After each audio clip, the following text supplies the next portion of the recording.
Thank you, Ms. Shelley. We are delighted to have Dr. Arnold Rampersad, the Sarah Hart Kimball Professor Emeritus in the Humanities at Stanford University, as our commencement speaker today.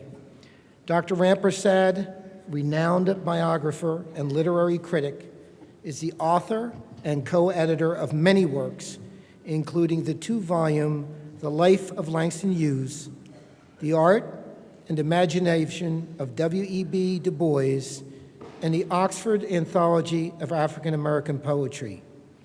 In recognition of his many achievements in literary studies, President Obama awarded Dr. Rampersad the National Humanities Medal in 2011. I am very pleased to present Dr. Arnold Rampersad.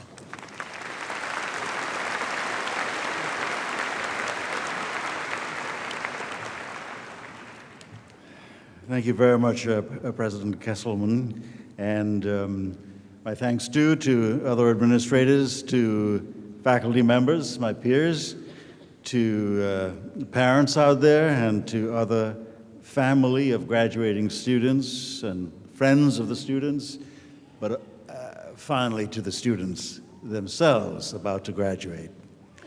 I've been asked to speak to you for a few minutes, and I certainly don't want to intrude in any way on your happiness today by running on too long.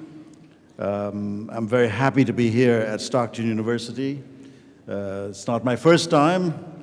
The first time I was here, I sort of fell in love with the campus, with the dense pines and the Atlantic breezes and the unheard echoes of the ocean not very far away. I've also been privileged to work for many years on scholarly projects with Professor David Rosell, and also with Stockton students as recently as last November, when we were in Athens, Greece, accompanied by Dean Lisa Honecker to showcase American literature there. So I am by no means a complete stranger, and besides, I did teach college for 13 years in the state of New Jersey. Today is the culmination for you of years of hard work. Now, was it worth it? Perhaps we should spare a moment and think of all those who began the same journey but haven't completed it, not yet at least, or perhaps never will. Of course, some of these delinquents may yet become a Bill Gates or Mark Zuckerberg, and thus swell the alarming number of dropouts who spoil just a tiny bit the cachet of actually having earned a degree. Nevertheless, you should be proud to enter the ranks of the documented children of your alma mater, Stockton University. What does it mean, really, to reach this milestone? As I was preparing to give this brief talk, I found myself thinking about the main people I've written books on, people who were by definition, as the subjects of biography, successes in life. What is hard to miss, however, is the extent to which these allegedly successful lives were also haunted by unhappiness, frustration, and even a sense of failure. My subjects emerge like ghosts from the historical gloom. All are male, alas, but they're varied all the same. Herman Melville, W.B. Du Bois, Langston Hughes, Arthur Ashe, Jackie Robinson, Ralph Ellison. What can we learn from them about what's happening today, here? Melville published 2 or 3 novels that were popular for a moment, and then he sank into oblivion in his own lifetime. Not long after he died in 1891, a prestigious literary history of the United States dismissed him as the, quote, author of Typee, Umu, and other sea stories. Du Bois, in the last years of his even longer life, became an outcast, a pariah in his own land, and even among his own black people. The colored children ceased to hear my name, he mourned.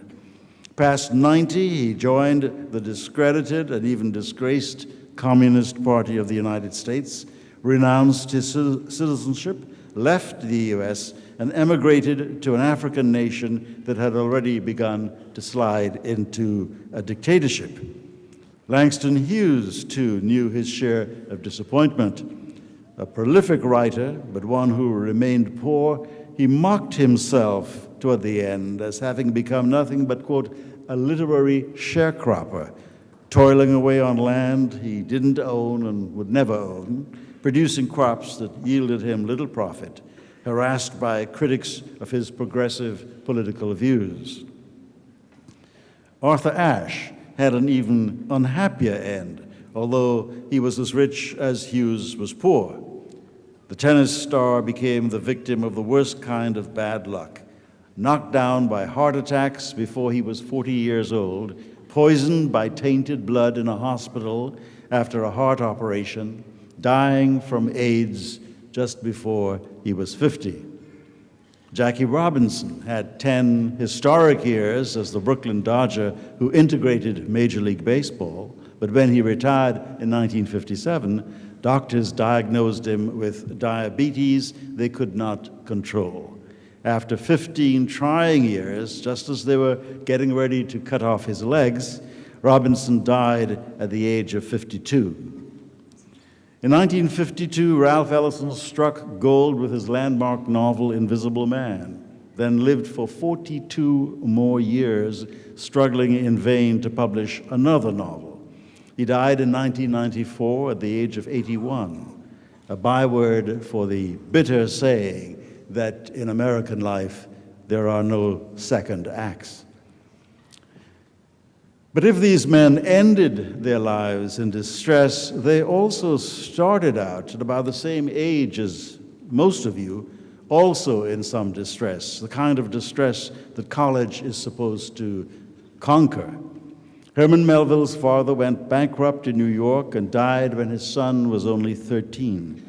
The boy turned his back on college and the like and signed up for the ocean voyaging that would lead to the creation of the thrilling, learned, and profound Moby Dick, a true masterpiece of American fiction. What might he have accomplished with a university career? Looking back, Melville declared with a mixture of pride and, I think, ruefulness, quote, "A whaling ship was my Harvard and my Yale College." At 17, W.B. Du Bois headed south from liberal Massachusetts to attend college in Nashville, Tennessee in 1885, only 20 years after the Civil War ended. What he found shocked him to the core. No one but a Negro going into the South without previous experience of color caste, he wrote later, can have any conception of its barbarism. His college, Fisk University, was to him what a college should be, quote, "a microcosm of the world and a civilization in potentiality." But once he continued his studies at Harvard and the University of Berlin, Du Bois lived with the same mixture of exhilaration and despair that Melville endured.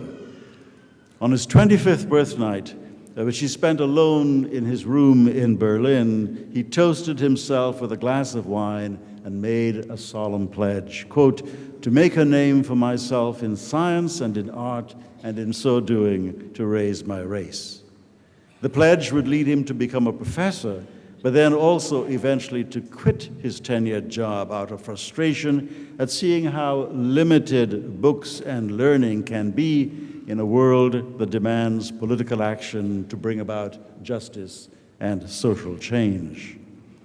Langston Hughes also knew hard times early on. In 1922, after one uncomfortable year at Columbia University, he dropped out of school. A year later, like Melville, he went to sea as a crewman.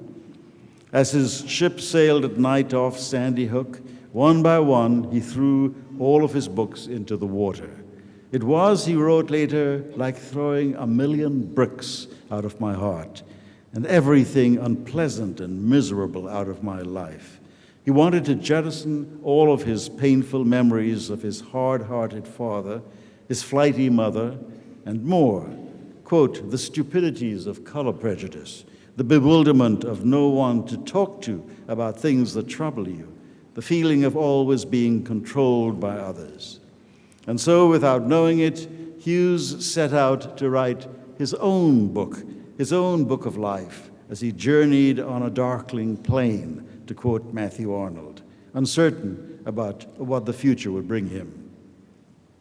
Arthur Ashe seemed to have a much better life as a young man, but only moderately so.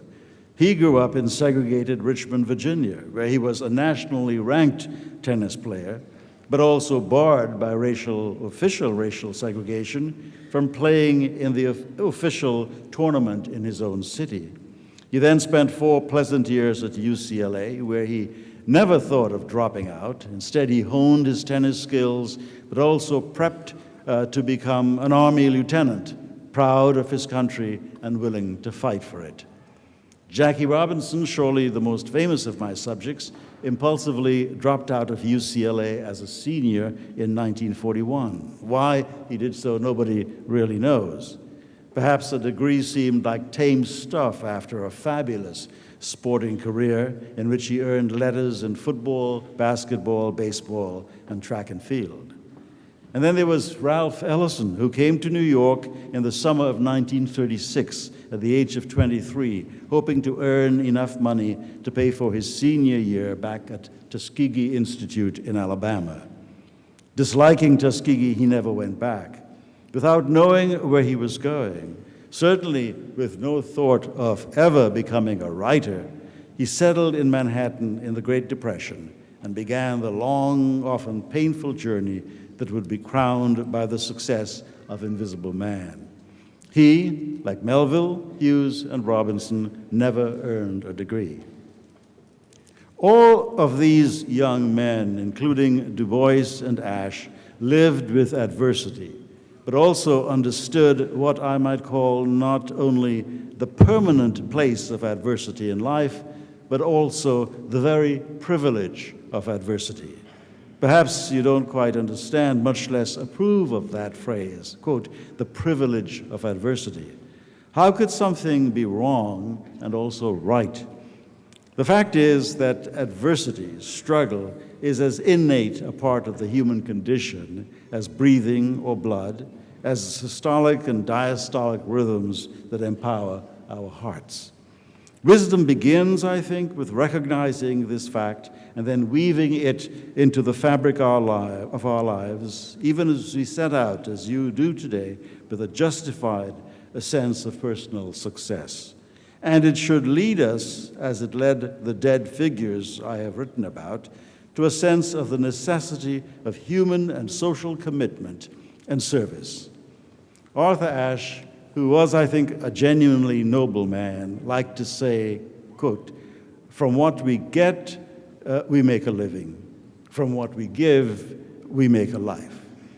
Also generous, Jackie Robinson took as his motto the idea that, quote, a life is important only in its impact on other lives.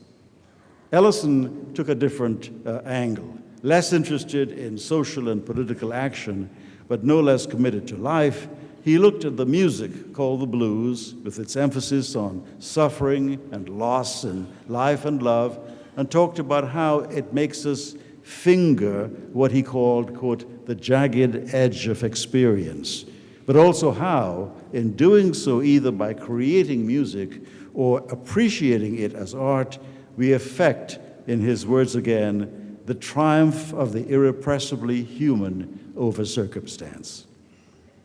The interplay between the university and the individual mind and the individual fate defies easy analysis or understanding.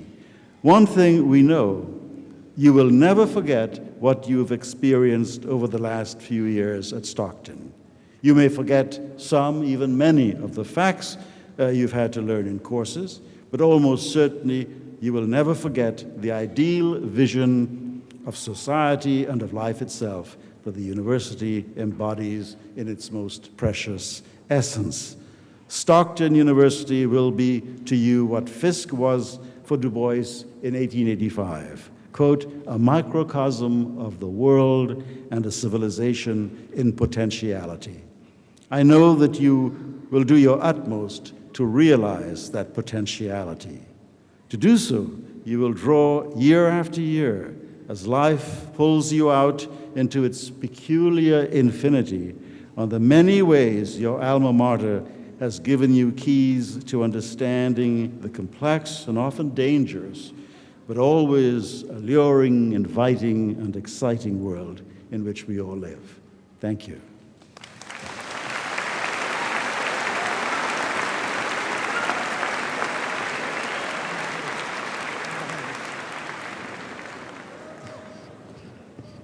Thank you very much, Dr. Rampersad.